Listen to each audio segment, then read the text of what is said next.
বাংলাদেশের বাইরে পৃথিবীর বিভিন্ন প্রান্তে যে যেখান থেকে চ্যানেল আই দেখছেন, আপনাদের সকলকে সাদর আমন্ত্রণ তৃতীয় মাত্রা দেখবার জন্য। প্রিয় দর্শক, অবরোধ এবং হরতালের মধ্যে আছে দেশ, এবং অন্যদিকে সরকারের বার্তা বা বক্তব্য হচ্ছে মোটামুটিভাবে একটা স্থিতিশীল অবস্থার মধ্য দিয়ে যাচ্ছে দেশ। একদিকে আগুনে পুড়ছে মানুষ, অন্যদিকে গুলিতে মরছে মানুষ। এবং এর মধ্যেই গতকাল সিদ্ধান্ত হয়েছে স্বরাষ্ট্র মন্ত্রণালয়ের সঙ্গে পরিবহন মালিকদের যে রাত ৯টার পর থেকে পরিস্থিতি উন্নতি না হওয়া পর্যন্ত, রাত ৯টা থেকে সকাল পর্যন্ত কোনো দূরপাল্লার বাস চলবে না। একটি শীর্ষ দৈনিক গতকাল খবর দিয়েছে যে গত এক মাসে সারা দেশে রাজনৈতিক নেতা কর্মী গ্রেপ্তার হয়েছে অন্তত ১,০০০-এরও বেশি।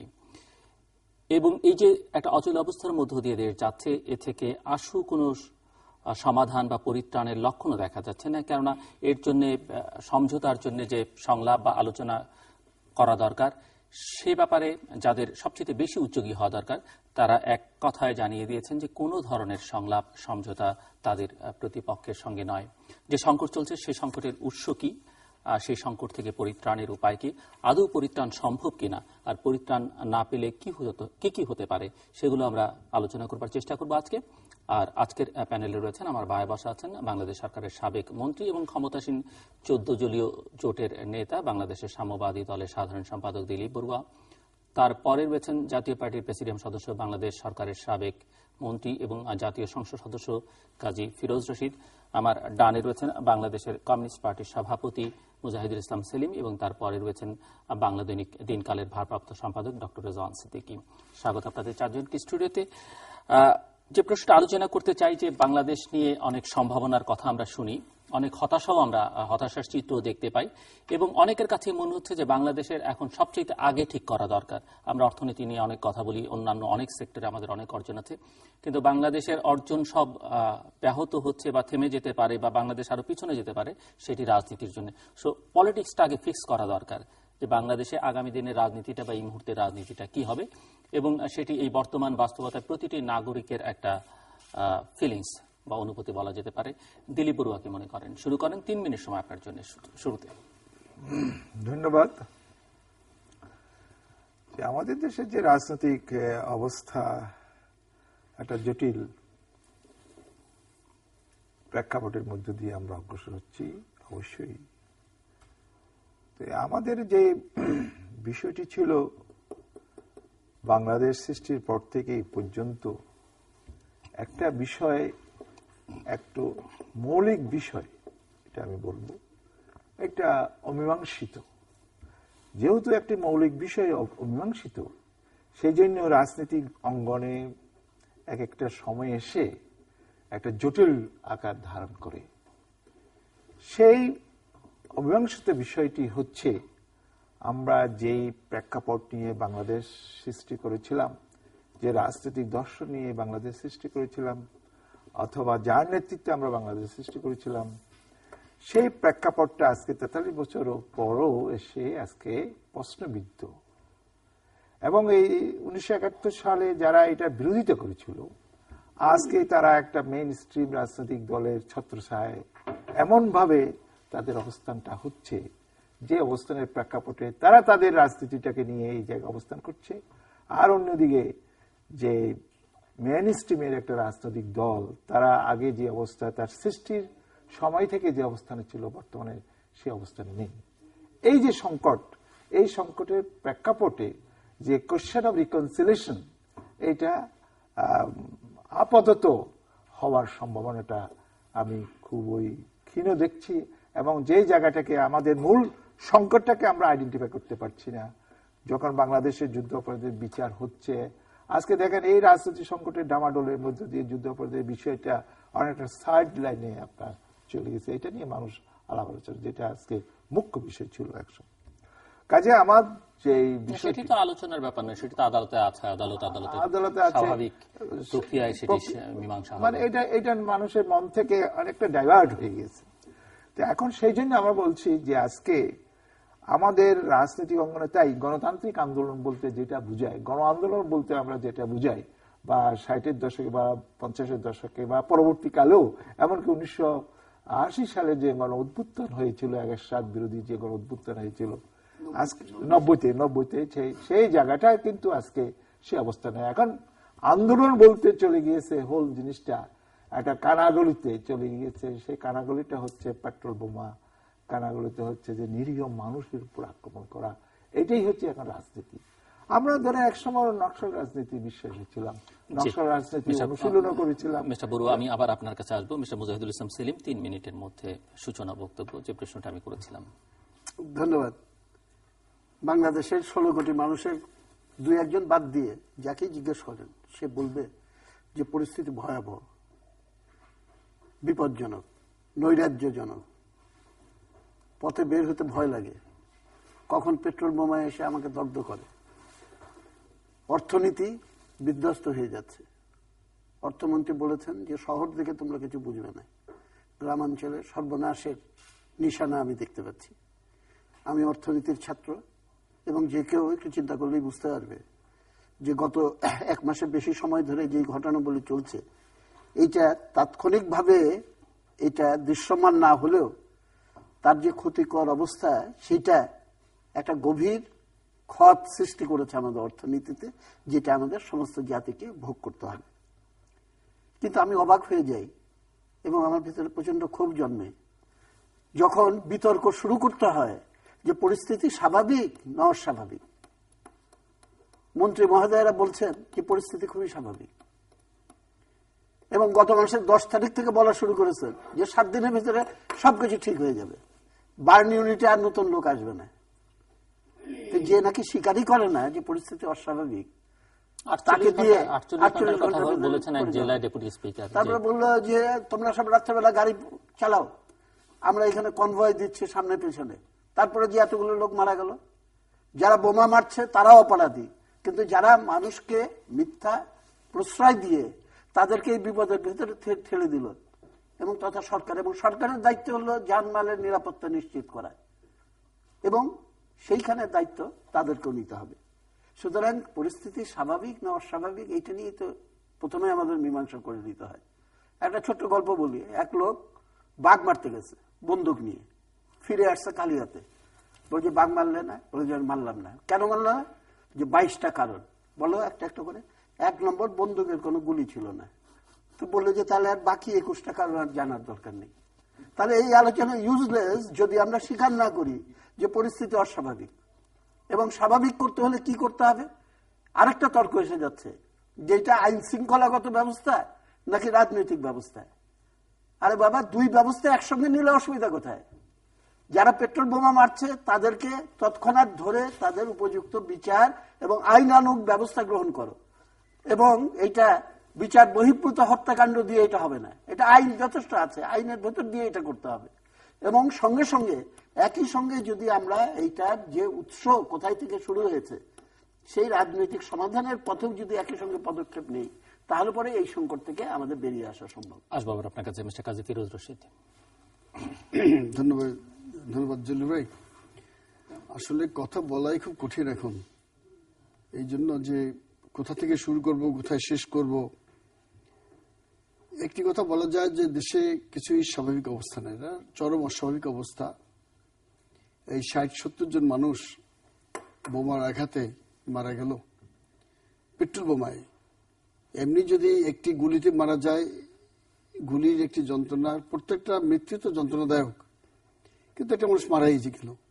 কিন্তু এই যে পেট্রোলে জ্বালাই পড়ে মারা, একটা মানুষের গায়ে পেট্রোল ঢেলে বাসের মধ্যে মানুষগুলো বেরোতে পারতেছে না, জ্বলে পড়ে সারকার হয়ে যাচ্ছে, সন্তানটাকে বাপ জড়িয়ে ধরে মারা গেল, তার স্ত্রীকে ধাক্কা দিয়ে বের করে দিল আর নিজে বেরোতে পারল না বাচ্চাটাকে নিয়ে। একজন কন্ট্রাক্টর যে থেকে আসছিল, এরকম অজস্র আছে। পত্রিকা খুললে দেখা যায় যে কিভাবে করুণ মৃত্যুগুলো হচ্ছে। এটিকে তো আমরা স্বাভাবিক বলতে পারি না, কিন্তু অস্বাভাবিকও না। এইটা একটা ভয়াবহ অবস্থা বিরাজমান দেশে, ভয়াবহ অবস্থা। এবং সবকিছু কিন্তু একটি অস্বাভাবিক অবস্থা যাচ্ছে। আপনার আমার কারোই স্বাভাবিক জীবনযাত্রা নেই, সব ব্যাহত হচ্ছে। কারণ আপনি যদি স্বাধীনভাবে চলাফেরা করার না করতে পারেন, প্রতি মুহূর্তে যদি আপনার সংখ্যা থাকে যে এই বোধহয় একটি পেট্রোল বোমার আঘাত আপনার এসে পড়লো, তাহলে আপনি যখন বাসায় ফিরে আসেন আপনি মনে করলেন যে আমি তো বেরিয়ে ভালো ভালো মতন ফিরে আসলাম অক্ষত অবস্থায়। আল্লাহর কাছে শুকর করা হয়। এইটা তো একটি স্বাধীন দেশে কাম্য হতে পারে না। 44 বছর আগে যখন আমরা এই দেশটা স্বাধীন করলাম, তখন আমাদের স্বপ্ন ছিল অনেক কিছু। স্বাধীনতার পরেই প্রথম হোঁচট খেলাম, এই জাসদ গণবাহিনী করে তারা শুরু করলো মানুষ মারা। কি আওয়ামী লীগ যুবলীগ ধ্বংস করতে হবে, মারতে হবে, এটা জনগণের রাজত্ব কায়েম করতে হবে। নতুন একটা ফর্মুলা নিয়ে আমাদেরই বন্ধু বান্ধব একই বিছানায় ঘুমাইয়া একই সাথে নিয়ে আমরা যুদ্ধ করলাম। আমার সাথে তার ভয়াবহ পার্থক্য হয়ে গেল। দেশ ঠিক আমরা আবার স্বাধীনতা কেন? একটা সশস্ত্র বিদ্রোহ করে বিপ্লব করে অস্ত্র নিয়ে আমরা একটা দেশ স্বাধীন করলাম। আবার কিছু স্বাধীনতা কাটা রাইফেল দিয়া বন্দুক নিয়ে এই যে অস্ত্র জমা দেয় নাই তাই দিয়া রাত সমস্ত গ্রাম অঞ্চলে গণবাহিনী করে হাজার হাজার মানুষ হত্যা করালো। এটা ভয়াবহ দুর্বিষহ অবস্থার মধ্যে সেদিন মানুষ গেছে। কিন্তু সেদিন একটা আজকের সাথে পার্থক্য ছিল, ওরা বেছে বেছে আওয়ামী লীগ মারত। ঈদের জামাতে মধ্যে আওয়ামী লীগ গুলি করে হত্যা করা হয়েছে, কিন্তু সাধারণ মানুষকে কিন্তু তখন মারা হয় নাই। আর এইবার দেখা গেল যে বিএনপির ঘরে জামাত জুটে তারা এখন যে পেট্রোল বোমা, এটা কখনোই দেশে ছিল না। এটা ভয়াবহ অবস্থা। একটা বাস যাচ্ছে, সাধারণ লোক জানেও না তাদের পেটের যন্ত্রণায়। এই যে বাসটা গাইবান্ধা থেকে আসতেছিল শুধুমাত্র বাদাম খেতে গিয়ে, মানে বাদাম বিক্রি করা স্যার ফ্যামিলি গেল। তো আমি বলতে চাইছি, আমি আরেকটা সেকেন্ডে শেষ করছি, যে এখান থেকে আমরা কিভাবে উত্তরণ পাবো। উত্তরণ আমরা পরে শুনি, উত্তরণের প্রসঙ্গে পরে আসবো। ডক্টর রেজওয়ান সিদ্দিকী, কারণ উত্তরণের আগে সমস্যাটা আইডেন্টিফাই করতে হবে আরো ভালোভাবে। দেশে এই মুহূর্তে যে অবস্থা, তা একটি কঠিন রাজনৈতিক সমস্যা। এরকম সমস্যা আমি গত 40 বছরে কম সময়ে দেখেছি, যে একটি রাজনৈতিক সমস্যা এইভাবে প্রায় 35 দিন ধরে দেশের মধ্যে অবরোধ চলছে। হ্যাঁ, পেট্রোল বোমায় লোক মারা যাচ্ছে, আবার ক্রসফায়ারে লোক মারা যাচ্ছে, যেটা আপনি উল্লেখ করেছেন। এরকম অবস্থায় প্রত্যেকটা মানুষ অনিরাপদ এখন এই সমাজের ভেতরে। কিন্তু রাজনৈতিক এই সংকটটা তৈরি হলো কেন? সেই জায়গাটায় আমাদের যাওয়া উচিত, যার ফলে এই অচল অবস্থা তৈরি হয়েছে। সংকটটা কিন্তু তৈরি করা হয়েছে, আপনি বলতে পারেন যে কৃত্রিমভাবে, কোনো প্রয়োজন ছিল না। যে কোনো গণতান্ত্রিক সমাজের সৌন্দর্য যে পরস্পর মত প্রকাশ করবে, একটা জনসভা করবে, একটা বক্তব্য রাখবে, এভাবেই। কিন্তু দেখা গেল যে ভেতরে ভেতরে যত ক্ষোভ যার থাকুক না কেন, কিন্তু সূত্রপাতটা হলো গাজীপুরের জনসভায় বাধা দিয়ে। তার আগে দেখা যাচ্ছিল যে অনেক বড় বড় জনসভা বেগম খালেদা জিয়া করছেন। এটা এক ধরনের ঈর্ষাকাতরতা কিনা, যে ঢাকায় আমরা জনসভা ডাকলাম, দেখা গেল প্রধানমন্ত্রী বক্তৃতা দেবে, জনসভা ডাকা হয়েছে সোহরাওয়ার্দী উদ্যানে, এমন লোকই হয় নাই যিনি জানো নাই, অনেক মন্ত্রী জানো নাই। দেখা গেল যে সব মন্ত্রীরা গেছেন কিন্তু অডিয়েন্স নাই, ফলে তারা সেখানে যান নাই, আসেন নাই। এরকম যখন পরিস্থিতি, তখন বেগম খালেদা জিয়ার জনসভায় লক্ষ লক্ষ মানুষের উপস্থিতি, সেটার জন্যই কি বন্ধ করে দেওয়া হলো, যে গাজীপুরে এই জনসভাটা করতে দেওয়া হলো না? একইভাবে ঢাকায় যখন উনি জনসভা ডাকলেন, তখনও করতে দেওয়া হলো না। এই দুটো কিন্তু কারণ হিসেবে সামনে উঠে এলো, যে তখন তারা বললেন যে কি হলো, ঢাকা আওয়ামী লীগও জনসভা ডাকলো, ডেকে 3 তারিখ থেকে তারা জানান দিল যে সারা দেশ থেকে ঢাকামুখী কোনো যানবাহন চলাচল করবে না, সব বন্ধ। তার অর্থ কি? তার অর্থ তারা নিজেরা যে জনসভা ডেকেছিলেন, সেই জনসভাটি সফল হোক, এটা কিন্তু তারা চান নাই। তো সুতরাং তারা নাক কেটে যাত্রা ভঙ্গ করলেন, যে সভা সমিতি সব নিষেধ, সভা সমিতি হবে না। তারপর কি হলো, 5 তারিখে যখন বেগম খালেদা জিয়া বেরোবার চেষ্টা করলেন, তখন তার বাইরে থেকে তার ঘর দরজায় তালা দিয়ে আপনি তার পথ রুদ্ধ করে দিলেন। This is democracy. যে যেখানে আপনি তার অফিসে তালা দিয়ে দিলেন, তিনি যেখানে অবস্থান করছেন সে অফিসে তালা দিয়ে দিলেন, এবং তাকে বেরোবার পথটা রুদ্ধ করে দিলেন। ব্যাস, উনি বললেন ঠিক আছে, অবরোধ সরকার চালাচ্ছে, অবরোধ চলবে, অবরোধ চলছে। এই যে সংকটটা রাজনৈতিক, এটার ভেতর দিয়ে রাজনৈতিক সংকট, যখন আপনি আমার স্বাভাবিক প্রবাহ রুদ্ধ করেন, যখন একটি নদীর পানির গতি আপনি রোধ করে দেন, তখন কিন্তু বিশাল জলোচ্ছ্বাস সে চতুর্দিক ভাসিয়ে নিয়ে চলে যায়। এখন তো পরিস্থিতি সেরকম জায়গায় যাচ্ছে, স্বাভাবিক প্রবাহ রোধ করে দিয়েছেন, ফলে অস্বাভাবিক সমস্ত ঘটনা সমাজের ভেতর ঘটছে, এবং তারই পরিণতি, তারই ফল হলো আজকের পেট্রোল বোমা, আর তার প্রতিশোধ হলো আজকের ক্রসফায়ার। দুইটাই ব্যয়। দেখেন, আমরা ভেবেছিলাম যে 90-এর পরে, দিলীপ দা বলল যে 90 সালে একটা গণ আন্দোলনে আমাদের জাতীয় পার্টি ক্ষমতা যখন হস্তান্তর করলো, তা তারপর আমরা মনে করছিলাম যে গণতন্ত্র ধাপে ধাপে গণতন্ত্রের ভিত অনেক শক্ত হবে, কিন্তু সেখান থেকে আজকে কি দেখলাম? সেদিনের পর এখন দেখতেছি পেট্রোল বোমা মেরে জনগণকে একদম ভীত সন্ত্রস্ত করে মেয়ে ধরে একটি দল ক্ষমতা আসতে যাচ্ছে। পেট্রোল বোমা মেরে কি ক্ষমতা আসতে যাবে? একটু বলছিল যে নকশাল আন্দোলন শুরু করতেছিল এই দেশের সর্বরাধা আন্দোলন। ভারতের নকশাল আন্দোলনের অবস্থা আমরা জানি না কি হয়েছে, মাওবাদী আন্দোলনের কি অবস্থা কি হয়েছে, আমাদের শ্রীলঙ্কায় তামিল গেরিলারা দীর্ঘদিন ফাইট করছে, তাদের অবস্থা কি হয়েছে? রাষ্ট্রীয় ক্ষমতার কাছে এই সমস্ত সন্ত্রাস করে কিছু করা যায় না, তবে যেটা হয় সাধারণ জনগণের উপর দিয়ে বিরাট ক্ষতি হয়ে যায়। এই যে উনি বলছেন অর্থনৈতিক বড় ক্ষতি হয়ে গেছে, সাধারণ জনগণ এইটার ঘুরতেছে। সাধারণত যারা ক্ষমতা থেকে তাদের খুব বেশি ক্ষতি হয় না, তারা তো পুলিশ নিয়ে যাতায়াত করে, কিন্তু ওই যে গভীর রাতে যে বাসটিতে সকালে এসে এখানে কাজে যোগদান করবে তারা তো আসতে পারতেছে না।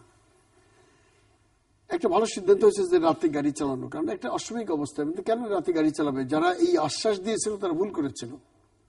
আপনি যখন দেখতেছেন যে আপনার প্রতিপক্ষ সাধারণ জনগণ, তাকে মারার জন্য প্রতিনিয়ত মৃত্যুর ফাঁদ পাতা হয়েছে যে হাইওয়েতে, সেখানে রাতে গাড়ি চালানো তো একদম নিষেধ করে দেওয়া উচিত ছিল।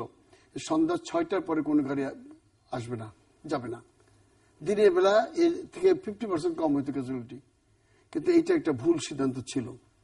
আমি বলতে চাই যে এই যে আপনি বললেন যে একটি অবস্থা থেকে সৃষ্টি করেছে কৃত্রিম অবস্থায়, তা বলবো ঠিক তা না। যে যেখানে আছে সে কিন্তু তার একটি ভিশন নিয়ে এগোচ্ছে। আজকে আওয়ামী লীগ ক্ষমতা আছে বা 14 দল ওনারা ক্ষমতা আছেন, আপনারাও আছেন। আমাদের এইখানে প্রবলেম কথা বলার জন্য এই জন্য তো মানে এখন টকশোতে যাই না, ওই একটা প্রশ্নের জবাব দিতে পারি না। মানুষ কয়ে যে আপনার অবস্থানটা ক্লিয়ার করেন, আপনি সরকারি দল বা বিরোধী দল? আমি বলি বিরোধী দল। তখন আপনারা বলেন যে 16 কোটি মানুষকে বোকা বানাই সোজা নাকি? আপনার পার্লামেন্টে করে লোক চালাক মনে করেন, আমাকে কেউ বলে আমার বন্ধু বান্ধবরা। আসলে এখানে আমাদের একটু অসুবিধা হয়েছে। না, হিউম্যান বিং যদি এরকম থাকতে পারে, কোনোটাই না, না পুরুষ না নারী, একটা রাজনৈতিক দল। আমি তাও আপনার ভাষা বুঝি কি বলতে চাচ্ছেন, কিন্তু আমাদের যেভাবেই বলেন না কেন আমরা আমাদের অবস্থান ক্লিয়ার করতে পারিনি। কারণ আমার নেতা উনি এখনো সরকারের অ্যাডভাইজার এবং প্রধানমন্ত্রী অ্যাডভাইজার, উনি মন্ত্রীর সিনিয়র মিনিস্টার পদমর্যাদা ভোগ করেন। আমি আবার সেই কারণে আমরা এটাই না, কিন্তু আমরা কি বলতে চাই যে দেশটা তো সবার, দেশটা এগিয়ে যাবে।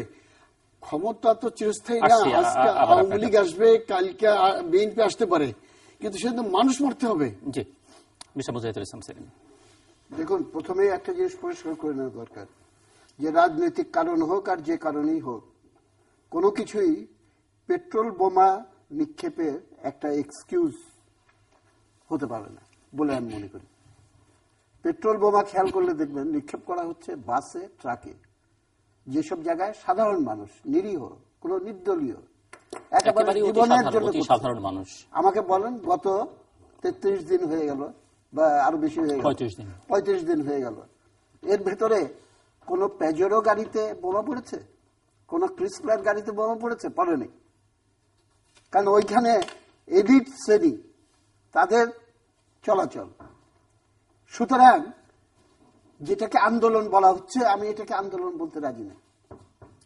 আন্দোলন হলো মানুষকে সম্পৃক্ত করে একটা গণজোয়ার সৃষ্টি করার একটা প্রয়াস, কিন্তু এইখানে এমন পদ্ধতি ব্যবহার করা হচ্ছে যে মানুষ সম্পৃক্ত না হয়ে আরো ঘরের ভেতরে ঢুকে যাচ্ছে। কারণটা কি? কারণটা হলো দুর্ভাগ্যজনকভাবে যে অনিষ্ট করার সক্ষমতা দিয়ে রাজনৈতিক দলের বাজার দর নির্ধারিত হয়, এইরকম একটা ধারণা নিয়ে আমাদের দেশের রাজনীতি বর্তমানে চলমান। সুতরাং একটা পরিস্থিতি সৃষ্টি করতে হবে এবং সেইটা নীল নকশা রচনা করার জন্যই কিন্তু সমস্ত কার্যক্রমটা চলছে। এবং এই পরিস্থিতি সৃষ্টির জন্য রাজনৈতিক বিবেচনায় এখন আসেন কোন রাজনৈতিক শক্তি সবচেয়ে বেশি ইন্টারেস্টেড এরকম পরিস্থিতি সৃষ্টি করার জন্য। সোজাসুজি আমি বলতে চাই সেটা হলো জামাত শিবির চক্র। কেননা তাদের নেতারা এখন মৃত্যুদণ্ডপ্রাপ্ত আসামির জায়গায় আছে, বিচার চলছে। তাদেরকে যদি বাঁচিয়ে আনতে হয় তাহলে বিচারিক প্রক্রিয়াটাকে শর্ট সার্কিট করাইতে হবে। বিচারিক প্রক্রিয়া শর্ট সার্কিট কোনোখানেই সম্ভব হবে না যতক্ষণ পর্যন্ত না সাংবিধানিক প্রক্রিয়াকে আপনি শর্ট সার্কিট না করছেন। সুতরাং সেইখান থেকে হলো রাজনীতিক বিবেচনা থেকে জামাত শিবিরের তৎপরতাটা প্রধানত হলো যে একটা পরিস্থিতি সৃষ্টি করা, সেইটা সুযোগ দিচ্ছে বিএনপি। এবং এটা খুবই দুর্ভাগ্যজনক যে বিএনপি এখনো পর্যন্ত সেই ঘোষণা দিচ্ছে না, বিএনপির নেত্রী, যে কারো হাতে পেট্রোল বোমা দেখা গেলে আমার কর্মীদেরকে আমি নির্দেশ দিচ্ছি যে তাকে ধরে পুলিশের কাছে হ্যান্ড ওভার করে দাও, তাহলে পরে না আমরা বুঝবো যে উনি এইটার বিরুদ্ধে এবং প্রকৃত গণ আন্দোলনের ধারা কি করতে হবে। কিন্তু এইখানে দাড়ি দিয়ে ফুল স্টপ দিলে হবে না। আপনাকে সেই পরিবেশ নিশ্চিত করতে হলে সরকার যেই পথ অবলম্বন করেছে সেটা আমি মনে করি সঠিক পথ নয়। আগুন দিয়ে আগুন নেভানো যায় না। সুতরাং আপনি এই কি বলে বিচার বহির্ভূত হত্যাকাণ্ড, এনকাউন্টার আর ক্রস ফায়ার এইগুলো দেখিয়ে মানুষকে ভীত করে পরিস্থিতি সামাল দিবেন, এইটা আহম্মকের স্বর্গে বাস করছে। মিস্টার বড়ুয়া, বিষয়টি হচ্ছে দেখেন, আমি যেটা শুরু করছিলাম, আমরা নকশাল মুভমেন্ট করছিলাম, সেখানে আমার শ্রেণীর শত্রু যারা কন্ডেম পিপল তাদেরকে টার্গেট করিয়া বা প্রশাসনের লোকদেরকে টার্গেট করে করতাম। আজকে আন্দোলনের নামে হচ্ছে যে যেটা বললেন সিবি প্রেসিডেন্ট, যেটা তো সঠিক, যে সাধারণ মানুষ, রিক্সা চালক, ভ্যান চালক, ড্রাইভার, হেল্পার, সাধারণ মানুষ যাদের পলিটিক্সের সাথে কোনো সম্পর্ক নাই, ইভেন অনেকে হয়তো বিএনপি সাপোর্টার হতে পারে বা অন্য দলের সাপোর্টার হতে পারে, তাদেরকে ইচ্ছাকৃত ভাবে মারছে। এই মারার মধ্য দিয়ে এমন একটা সিচুয়েশন সৃষ্টি করছে অসাংবিধানিক ভাবে, বাধ্য করা ন্যাশনাল ইন্টারন্যাশনালি যে বাংলাদেশ এইভাবে চলছে না, এই সরকারের পরিবর্তে একটা অসাংবিধানিক ভাবে সরকার আসুক, যার ফলশ্রুতিতে আমাদের দেশে যে মেইন যে ক্রাক্স অফ দ্য প্রবলেম এর পেছনে আছে জামাত শিবির চক্র, তারাই এই ঘোলা জলে মাছ শিকার করার জন্য অত্যন্ত তৎপর আছে। আজকে মূলত আমাদের দেশে আন্দোলন বাংলাদেশে চলছে না, এটা মূলত হচ্ছে যে লন্ডনে যারা বসে আছেন তারাই ওইখান থেকে এই সমস্ত জিনিসগুলা দিয়া এবং ভাড়াটিয়া কিছু লোককে দিয়া এটা করা হচ্ছে। 1969 গণ আন্দোলন বলেন বা এরশাদ বিরোধী আন্দোলন বলেন, আমরা তো ছাত্র থেকে আরম্ভ করি পলিটিক্যাল যে প্রসেসের ভিতর দিয়ে পিপলকে সম্পৃক্ত করে আমরা আন্দোলনের কথা বলছি।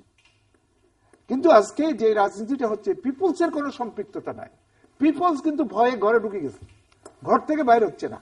কাজে এই পরিবেশ পরিস্থিতির মধ্য দিয়ে আমরা যারা আমি যেটা শুরুতে বলছিলাম, যারা বাংলাদেশের কনসেপ্টে বিশ্বাস করে না, যারা 43 বছর পর তাদের কর্মকাণ্ডের ফলশ্রুতিতে দেশের কাছে ক্ষমা চান নাই, তারাই আজকে মূলত এর নায়ক। এবং দুর্ভাগ্যজনক হচ্ছে যে বিএনপি চেয়ারপারসন আজকে তাদের হাতে পুতুল, এবং এই জন্য আজকে হোল প্রক্রিয়ার ভিতরে এক ধরনের অসহিষ্ণুতার সৃষ্টি হয়েছে। এবং এই অসহিষ্ণুতার মধ্য দিয়ে এটা যেটা হচ্ছে যে আইন শৃঙ্খলার বিষয়টি হচ্ছে যে সবচেয়ে বেশি গুরুত্বপূর্ণ। এখন কিন্তু এটা পলিটিক্যাল ডিমান্ড বা পলিটিক্যাল প্রবলেম সলভের মধ্যে এটা সীমাবদ্ধ নেই, এটা চলে গেছে টোটালি আইন শৃঙ্খলা পরিস্থিতি নিয়ন্ত্রণের মধ্য দিয়ে। যেমন সেদিন বদরুদ্দোজা চৌধুরী সাবেক মহামান্য রাষ্ট্রপতি, উনি বললেন যে সরকারকে উদ্যোগ নিতে হবে। উনি একটিবারও বললেন না যে পেট্রোল বোমা যারা আহত হচ্ছে, নিহত হচ্ছে, তাদেরকে কন্ডেম উনি করেন নাই। উনি এই যে উনি সংবেদনশীল মানুষ হিসাবে সবাই জানেন, আমাদের অনেক পলিটিশিয়ান, আন্তর্জাতিক আইনজীবী, তারা কিন্তু এই পেট্রোল বোমা নিহত তাদেরকে দেখতে পর্যন্ত চাচ্ছেন না। অর্থাৎ তারা এটার ভিতর দিয়ে জাস্টিফাই করতে চাচ্ছেন। ডক্টর সিদ্দিকী, আমি কয়েকটা সংবাদপত্র থেকে আপনাকে কয়েকটা উদাহরণ তুলে ধরছি। আমি বলছি না যে এককভাবে এই পার্টটুকু আমি যা তুলে ধরতে চাই সেই পার্টটুকুই সত্যতা বলছে না, এর বাইরে অন্য ঘটনা থাকতে পারে। যেমন কালকের একটি সংবাদ হলো চট্টগ্রাম আওয়ামী লীগ অফিস থেকে 10টি পেট্রোল বোমা উদ্ধার। তার আগের দিনের প্রথম আলোর সংবাদ, চাঁপাইনবাবগঞ্জের সাংসদ অদুদের কার্যালয়ে বিস্ফোরণ, এবং সেটা ছিল একটি পেট্রোল বোমা তৈরির কারখানা। তারপরে বিপুল পেট্রোল বোমা সহ 6 ছাত্র যুবলীগ আটক। তারপরে আছে যে এই যে যারা আটক হচ্ছে, তারপরে আছে রূপগঞ্জে 4 জন ছাত্রলীগ পেট্রোল বোমা বানাতে গিয়ে আহত হয়েছে, তাদের মধ্যে পরে একজন মারা যায়। রাজশাহী বিশ্ববিদ্যালয়ে আছে ছাত্রলীগ নিজে দাবি করেছে যে আমরা, তাদের নিজস্ব ওয়েবসাইটে তারা দিয়েছে যে আমরাই আসলে অমুক জায়গায় পেট্রোল বোমা মেরেছিলাম, সেখানে 2টো লোক মারা গেছে, আমরাই মেরেছিলাম, কিন্তু এটার ক্রেডিট অন্যরা নিচ্ছে। এই যে ঘটনাগুলো ঘটছে, ঘটার পর হ্যাঁ আইন শৃঙ্খলা রক্ষাকারী বাহিনী ব্যবস্থা নিয়েছে, এদের অনেককে গ্রেপ্তার করেছে। গ্রেপ্তার করে দেখা গেল যে 500 লোক ছাত্রলীগ আওয়ামী লীগের গ্রেপ্তার হয়েছে, এবং এই 500 লোককে ছাড়িয়ে নেওয়ার জন্য আওয়ামী লীগের এমপি থেকে শুরু করে বড় বড় নেতারা প্রত্যেককে সৎ এবং মেধাবী বলে সার্টিফিকেট দিয়েছেন এবং সেটাও কয়েকদিন আগে আপনার এই বাংলাদেশ প্রতিদিন কাগজে লিড সংবাদ হয়েছে। তো তাহলে কি দাঁড়াচ্ছে, আপনি এই 500 লোককে বোমাবাজকে ছাড়িয়ে নিচ্ছেন কেন? এরা আপনার লোক বলেই তো। আর আগের উদাহরণগুলো আমি দিচ্ছি, তার মানে এই নয় যে এই লোকগুলোই শুধুমাত্র দোষী। হতে পারে যে আপনারা যেটা বলছেন অনেকে জামাত থাকতে পারে, ছাত্রলীগ থাকতে পারে, হতে পারে যে তারাও থাকতে পারে। তাহলে আপনি এদেরকে সৎ এবং মেধাবী বলে ছাড়িয়ে নেয়ার তদবির করছেন, এমপি সাহেব থেকে শুরু করে এরা, আর অন্যদেরকে আপনি ক্রস ফায়ারে দিয়ে দিচ্ছেন। এটা তো কোনো জাস্টিস হলো না। আপনি ধরেন, প্রত্যেকেই ধরেন, যেটা সেলিম ভাই বললেন যে খালেদা জিয়ার স্টেটমেন্ট, খালেদা জিয়ার কিন্তু প্রতিটি স্টেটমেন্ট যেটা তার ভেতরে কিন্তু আছে এদের জন্য শোক জানানো, সমবেদনা জানানো, কিন্তু উনি নিজে যাবার তো কোনো পথ নেই। একদিন মাত্র জেনারেল মাহবুব গেছিলেন, পরদিন আওয়ামী লীগের 6 মন্ত্রী ঘোষণা দিলেন যে এখানে আর এই শ্রেণীর কোন লোককে প্রবেশ করতে দেওয়া হবে না, অর্থাৎ কোন রকম সাহায্য সহযোগিতা করতে তাদেরকে আসতে দেওয়া হবে না। এরকম যখন একটা ভয়াবহ পরিস্থিতি হয়, তখন কেমন করে আশা করেন যে তারা গিয়ে এই বার্নি নেটে তাদের পাশে দাঁড়াবে? আর এই যদি চিত্র হয় যে 500 লোককে আওয়ামী লীগের বোমাবাজ তাদেরকে ছাড়িয়ে নিতে শীর্ষ নেতারা তদবির করছেন, তাহলে কিন্তু চিত্রটা ভিন্ন হবে এবং সংশয়টা ভিন্ন হবে। শুধু এই নয়, আপনি অধিকাংশ ক্ষেত্রে খেয়াল করেন বড় বড় পেট্রোল বোমার ঘটনা, সামনে কিন্তু বিজিবি বা পুলিশ আনসারের সামনে পেছনে তাদের গাড়ি আছে সমস্ত জায়গায়। যার মাঝখানে হামলাটা হয়েছে, এমন কোথাও হামলা হয়নি যার সামনে পিছনে কোনো বিজেপির গাড়ি। আমি থামিয়ে দিচ্ছি আপনাকে, একটা দিয়ে দিই।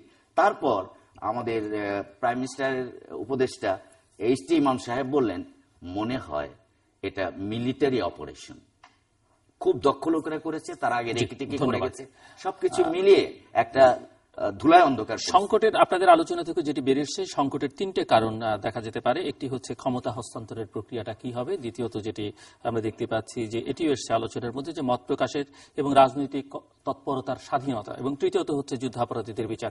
আপনারা মানে প্রায়োরিটাইজ করলে কিভাবে, কে কিভাবে দেখেন, একটু 30 সেকেন্ডসে যদি উত্তরটা দেন। সংকটের প্রধান কারণ কি দিলীপ বড়ুয়া কি মনে করেন? যুদ্ধাপরাধীদের বিচার, না ক্ষমতা হস্তান্তরের প্রক্রিয়া, না মত প্রকাশের বা রাজনৈতিক তৎপরতার স্বাধীনতা? রাজনৈতিক তৎপরতার স্বাধীনতা তো এখানে সমস্যা না। কোনটি প্রধান সমস্যা মনে করেন? আমি মনে করছি যে যেন তেন প্রকারে হোক ক্ষমতা দেওয়ার বিষয়টি এখানে মুখ্য। সেটাই আমি বলছি না, ক্ষমতা হস্তান্তরের প্রক্রিয়া যেন তেন না, যে ক্ষমতা হস্তান্তরের প্রক্রিয়াটি সমাধান সমস্যা মনে করেন। সেক্ষেত্রে দ্বারা যে এর জন্য সরকারকে দায় বহন করতে হয় অনেকটা। কাজী ফিরোজ রশিদ কি মনে করেন, কোনটি প্রধান সমস্যা? শুধুমাত্র গদি, এই আন্দোলন বলেন, সংগ্রাম বলেন, এর মধ্যে অন্য কিছু নাই। সেটি তো দুদিক থেকে হতে পারে, ক্ষমতায় থাকতে হবে। সেটাই আসলে হলো সিংহাসন দখল, এই প্রতিযোগিতায় সাধারণ লোক জীবন দিচ্ছে, আর কিছু না। মানে আপনি কি মনে করছেন যে যারা এখন আন্দোলনের নামে সহিংসতা করছে বা আন্দোলন করছে, তারা জোর করে ক্ষমতায় যেতে চাইছে? এটাকে তো আন্দোলন বলবো না, এটা একটা সন্ত্রাস হচ্ছে, যেটা বলছে যে সন্ত্রাস করে ক্ষমতায় যেতে চাইছে। কারণ এটা মনে করতে যে এই সন্ত্রাস দীর্ঘদিন হইলে আইন শৃঙ্খলা অবনতি ঘটবে আরো, এবং অর্থনীতি আরো হয়ে আসবে, সংকুচিত হয়ে আসবে প্রভৃতি। তখন সরকার বাধ্য হবে আলোচনা করতে কি নির্বাচন। আর কি আমাদের মেজর হাফিজউদ্দিন তো বলছেনই, সরকার বলুক যে এটা মধ্যবর্তী নির্বাচন দেবে, আমরা সব আন্দোলন পেট্রোল মারা বন্ধ করবো না। 1 সেকেন্ড আমি শেষ করে দিচ্ছি। পাগলও মনে করবে না যে আওয়ামী লীগ ছাত্রলীগে বোমা মারতেছে, কারণ নিজেদের ঘরে কেউ আগুন দেয় না, পাগলও দেয় না, কখনো দেবে না। আন্দোলন ডাক দিলেন আপনারা প্রথম দিলেন যে হরতাল কি দিল, যে এটা দীর্ঘদিনই চলতেছে অবরোধের মধ্যে, অবরোধের সঙ্গে আপনারা জানালেন না, না বুঝে মানুষ ঘর থেকে বেরোলো, তাদের পেট্রোল বোমা দিয়ে মারলেন। তারপর মানুষ বুঝলো যে অবরোধের অর্থই হচ্ছে ঘরে আটকে থাকা, এরপরে হরতাল।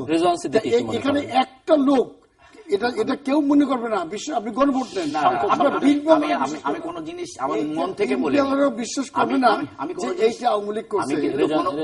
আমি কিন্তু কোন জিনিস আমার মন থেকে বলিনি, যা কিছু আমি এখানে নিয়ে এসেছি তার সবই সংবাদপত্রে প্রকাশিত, আমি কোনো কিছু আমি বানিয়ে বলিনি। তো সুতরাং সংকটের মূল কারণ, সংকটের মূল কারণ হলো রাজনীতি, যে এদেশের মানুষের গণতান্ত্রিক অধিকার কেড়ে নিচ্ছেন, সেই গণতান্ত্রিক অধিকার ফিরিয়ে দিন, ফিরিয়ে দিলে আলোচনায় বসে আপনি কি বলতে চাইছেন যে ভোটের প্রশ্নটি ততটা গুরুত্বপূর্ণ নয়, যেটি গণতান্ত্রিক অধিকার বা মত প্রকাশে বা রাজনৈতিক তৎপরতা, ভোটের সবার অধিকার ও সমাবেশের গণতান্ত্রিক অধিকার সেটাও ইম্পর্টেন্ট। সেটি কারণ মানে কোনটি আগে? একটি হচ্ছে যে আপনি কি মনে করেন কিনা যে বিএনপিকে এখন স্বাভাবিক রাজনৈতিক তৎপরতা চালাতে দিলে 20 দলীয় জোটকে, তাহলে সমস্যা সমাধান আপনি হবে? ভোটের বিষয়টা আপনাকে নিশ্চিত করতে হবে যে আপনারা এই সরকার এসেছিল এই বলে যে আমাদের সাংবিধানিক ধারাবাহিকতা রক্ষার জন্য আমরা আসছি, পরে আমরা সবাই মিলেমিশে একটা ফেয়ার ইলেকশন করব। বিএনপি নেতা মেজর হাফিজের একটি বক্তব্য কনফিউশন তৈরি করেছে, যে তিনি বলেছেন যে মধ্যবর্তী নির্বাচনের ঘোষণা দিলেই হবে। আপনি কি মনে করেন যে সরকার যদি একটি মধ্যবর্তী নির্বাচন ঘোষণা বা একটি মধ্যবর্তী নির্বাচনের জন্য আলোচনা শুরু করবার উদ্যোগ নেয়, তাতে সমস্যার সমাধান হবে? মানে 20 দলীয় জোটের আন্দোলন আমি ঠিক জানি না, কিন্তু এটা তো একটা পজিটিভ জেস্চার হবে, সেটার মধ্যে রেসপন্ড করতে পারলে ভালো। আমি ঠিক মানে জানি না। মধ্যবর্তী নির্বাচন ঘোষণা বর্তমান সরকারের অধীনে, সেটা তো ফিক্স করতে হবে আপনাকে আলোচনা করে। মানে আপনার কাছে একজন সাংবাদিক হিসেবে বা সম্পাদক হিসেবে কি মনে হয়, বিএনপি কি সেই আগের জায়গা থেকে সরে এসছে, যেটি বিএনপি পঞ্চদশ সংশোধনী পাশ হওয়ার পরে একটা দীর্ঘ আন্দোলন করলো, যেটি নির্দলীয় সরকারের অধীনে নির্বাচন হতে হবে, তত্ত্বাবধায়ক নাম না হোক, যে কোনো নাম না হোক, গ্রহণযোগ্য এবং অংশগ্রহণমূলক নির্বাচন, নাকি এখন নির্বাচনের ঘোষণা দিলেই বিএনপি? তা কেমন করে হয়? নির্বাচনই তো করাতে হবে, মানে সবার অংশগ্রহণমূলক একটি নির্বাচন করাতে হবে, সেটাই দাবি। আজ পর্যন্ত যা ছাপা হয়েছে এবং আগামীকালও যা ছাপা হতে যাচ্ছে, সেখানে কিন্তু দাবি এটাই যে একটা নিরপেক্ষ কোন কর্তৃপক্ষের অধীনে। আপনি মনে করেন বিএনপি সে জায়গায় এখন স্টিক করে আছে বলে? মিস্টার সেলিম, আমি মনে করি যে সংকটের কারণ হলো বহুমাত্রিক, এবং আলাদা করে একটা জায়গায় হাত দিয়ে এটার পার্মানেন্ট সলিউশন পাবেন না। যেমন এইটার রুটে যদি যেতে হয়, মূলে যদি যেতে হয়, তাহলে আমি মনে করি যে বর্তমানে যে লুটপাটের অর্থনৈতিক ব্যবস্থা, সেটা থেকেই লুটপাটের রাজনীতির জন্ম এবং রাজনীতির রুগ্নতার সৃষ্টি হয়েছে। অর্থনীতির ভাষায় বললে রেন্ট সিকিং বলে আর কি, অনুপার্জিত আয়। বাংলাদেশে এইটা একটা বিশাল কেকের মতো, এবং এই কেকটা আমি পাবো না সে পাবে। যদি এই পক্ষকে বাদও দেই, তাহলে খালি এক পক্ষ যদি থাকে, তাহলে পরেও দেখবেন ওই কেকের ভাগ বাটোয়ারা নিয়ে মারামারি, গলা কাটাকাটি চলছে। গত 1 বছর বিএনপি তো তেমন আন্দোলন করেনি, তাহলে 47 জন আওয়ামী লীগ ছাত্রলীগের কর্মী মারা গেল কেন? কার হাতে মারা গেল? কি কারণে মারা গেল? তো উৎসটা হলো ওই জায়গায়। সেখান থেকে কিন্তু সেটা হলো মৌলিক সমস্যার সমাধান। আওয়ামী লীগ আর বিএনপি এই সমস্যার সমাধান করতে পারবে না। সেইখানে আমাকে অন্য রাজনৈতিক একটা ডাইমেনশন সৃষ্টি করতে হবে। কিন্তু ইমিডিয়েট এই কথা বলে আমরা চুপ করে ঘরে বসে থাকলাম তত্ত্ব দিয়ে পণ্ডিতের মতো। ইমিডিয়েটলি মানুষ শান্তি চায়, এবং ইমিডিয়েট শান্তি যেই কারণে বিঘ্নিত হয়েছে সেইটা হলো 2টা জায়গা। একটা হলো যে আন্দোলনের নামে সহিংসতা, আর আরেকটা হলো সেইটা দমনের নামে একটা ভুল পদ্ধতি যে প্রয়োগ করা হচ্ছে, যে আমি ডান্ডা পিটিয়ে সব ঠান্ডা করে দেব। That is a wrong method. এটা পলিটিক্যালি ট্যাকল করতে হবে। কিন্তু পলিটিক্যালি ট্যাকল করার কথা বলে যদি আমি এই সহিংসতা এবং পেট্রোল বোমা অব্যাহত রাখি, সেটা কোনোদিনই গ্রহণযোগ্য হতে পারে না। এখন তো আমার যেটা কোনটা আগে, আপনি কি কর্মসূচি প্রচার করে না হবে না, কোনটা আগে কোনটা পরে? এই প্রশ্নটা এই 2 পক্ষের সঙ্গে আলোচনা করলেই প্রত্যেকে বলে ওনারা আগে করুক, আর এ বলে যে ওনারা আগে করুক। আমি দায়িত্ব নিতে রাজি আছি। আমার সঙ্গে কেউ থাকলে বলে আমি খুবই সন্তুষ্ট হব, দুইজনের কাছে যাব, সাইমিলটেনিয়াস অ্যানাউন্সমেন্ট হবে। খালেদা জিয়া বলবে অবরোধ, হরতাল, পেট্রোল বোমা এগুলো সব বন্ধ করে দেওয়া হলো, আর সরকার ফখরুল আলমগীর ইত্যাদি যারা যারা অ্যারেস্ট করেছে তাদেরকে অবিলম্বে বেইলে হোক যেভাবে হোক ছেড়ে দিয়ে দমন পীড়নের পথ থেকে বেরিয়ে আসতে হবে। সাইমিলটেনিয়াস একসঙ্গে অ্যানাউন্সমেন্ট হবে, এবং তাহলে পরেই সমস্যার সমাধান হয়। তা না হলে বলবে আমি উইথড্র করব আর আপনারা দমন পীড়ন চালিয়ে যাবেন। ওরা বলবে আমি দমন পীড়ন বন্ধ করে দেবো আর তোমরা এটা আরো বাড়াই দিবে, চলে কিনা। জি, এখন যেটি হচ্ছে যে আপনি যেমনটা বলছেন, বা সবাই আমরা সরকারের দিক থেকে, সরকারের যারা কর্তা ব্যক্তি তাদের যে বক্তব্য, সরকারি জোটে এবং দলে যারা আছেন তাদের যে বক্তব্য, তারা এটিকে এখন আর রাজনৈতিক সংকট মনে করেন না। তারা মনে করেন দেশে এটি সন্ত্রাসী কর্মকাণ্ড হচ্ছে এবং এটি আইন শৃঙ্খলা রক্ষাকারী বাহিনী দিয়ে দমন করা সম্ভব, নিয়ন্ত্রণ করা সম্ভব, এবং প্রশাসনিক পদক্ষেপের জন্য যথেষ্ট। এবং ইতিমধ্যে কেউ কেউ বলছেন যে প্রচলিত আইন, এর মধ্যে ল কমিশনের প্রধান সাবেক প্রধান বিচারপতি জাস্টিস খায়রুল হক তিনিও বলেছেন যে প্রচলিত আইন আছে, সেই আইনেই এটি দমন করা সম্ভব।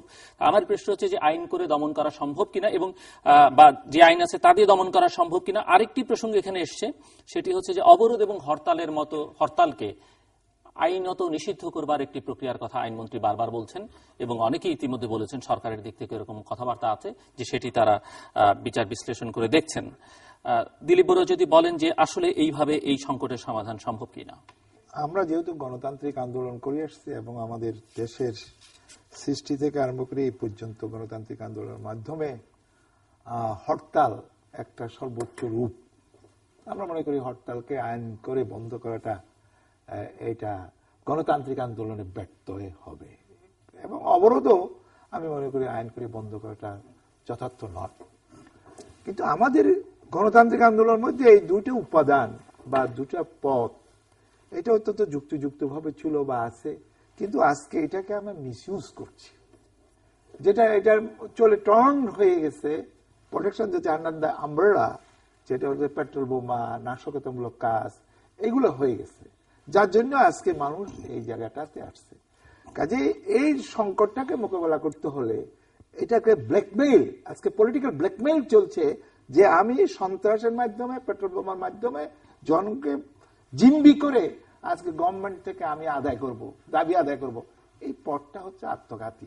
এই পথটা দিয়ে যদি গভর্নমেন্ট সাকাম করে, আত্মসমর্পণ করে, ভবিষ্যতে আরো সংকট সৃষ্টি হবে। কাজে আমি মনে করি যে আজকে পেট্রোল বোমা জাতীয় গণতান্ত্রিক আন্দোলনের বহির্ভূত যে জিনিসগুলো আছে সেগুলো বন্ধ করা উচিত। তারপর পরবর্তীকালে যদি আলোচনা প্রশ্ন আসে অবশ্যই তখন কিভাবে ক্ষমতা হস্তান্তর হবে, নির্বাচন কিভাবে হবে, পরবর্তীকালে সেটা বিবেচনা করা যেতে পারে। তবে প্রথমেই এই পেট্রোল বোমা থেকে আরম্ভ করে এই সমস্ত জিনিসগুলোকে বন্ধ করা উচিত। ডক্টর রিজওয়ান সিদ্দিকী। যেমন আমি এখানে ঢোকার আগে আমি ফিরোজ ভাইয়ের একটা কথা জবাব দিই, সেটা হলো আজকে কালকে পত্রিকায় বেরোবে বা চ্যানেলগুলোতে নিশ্চয়ই ইতিমধ্যে দেখাইছে যে হানিফ সাহেব বলতেছেন, আওয়ামী লীগের মাহবুব আলম হানিফ, উনি বলেছেন যে বিএনপি যদি এখন এই মুহূর্তে অবরোধ উদ্র করে নেয়, 24 ঘন্টার মধ্যে সমস্ত পেট্রোল বোমা টোমা এগুলো শেষ, এগুলো বন্ধ করে দেবো আমরা।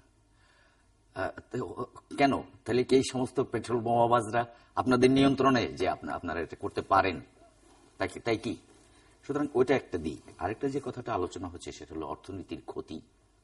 অর্থনীতির ক্ষতি তো হচ্ছেই, হরতাল অবরোধে বিশাল ক্ষতি হয়েছে, যেটা সবাই মিলে দাবি করেছেন যে 75,000 কোটি টাকা ব্যবসায়ীরা বলছেন।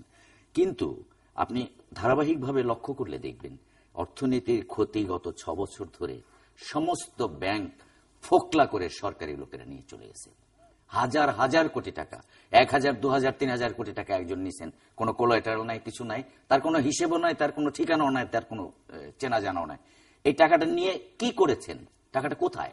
ঠিক আছে, এই টাকাটা তো কোথাও ইনভেস্ট হয় নাই, সেটা 40-50 হাজার কোটি টাকা কোথাও ইনভেস্ট হয় নাই, তাহলে টাকাটা গিয়েছে কোথায়? অর্থাৎ অর্থনীতি ভেতর থেকে সরকারের ঘুণ পোকারা খেয়ে খেয়ে খেয়ে খেয়ে এটাকে একেবারেই ঝাঁঝরা করে ফেলেছে। তারপর তার উপরে এই ক্ষতি, নিশ্চয়ই এটা একটা মারাত্মক ক্ষতি। কিন্তু এটা কাটিয়ে ওঠার জন্য এই কথাটাও মনে রাখতে হবে যে এই ক্ষতি না হলে ভালো হতো, কিন্তু ওই যে ক্ষতি ধারাবাহিকভাবে শুরু হয়েছে সেটার ব্যাপারে কিন্তু কোনো কথা শুনি না। কার সাজা হয়েছে? বেসিক ব্যাংক লুট হয়ে গেছে, সোনালী ব্যাংক লুট হয়ে গেছে, রূপালী ব্যাংক, পূবালী ব্যাংক।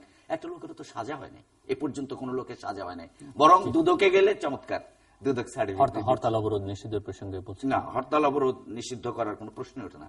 অর্থাৎ বল প্রয়োগের মাধ্যমে আপনি এ ধরনের মানুষের অধিকারকে বল প্রয়োগের মাধ্যমে দমন করা যাবে না, না, না, কিছুতেই সম্ভব নয়। কারণ হরতাল, ধরেন আপনি বললেন যে অবরোধ আজ থেকে বেআইনি, আমি ডেকে দিলাম, যারা রশিদ ভাই বা দিলীপ দা, সেলিম ভাই এরা জানেন, শিয়া শিকদার হরতাল ডেকে দিছিল 73-74 সালে। এটা কোনো পার্টি না, কেউ নামই জানতো না। তো শিয়া শিকদার হরতাল ডেকে দিছিল, গোটা ঢাকা শহরে হরতাল হয়ে গেছিল এবং তারা নিষিদ্ধ আন্ডারগ্রাউন্ড পার্টি ছিল। কেন হলো? কেন হরতাল হলো?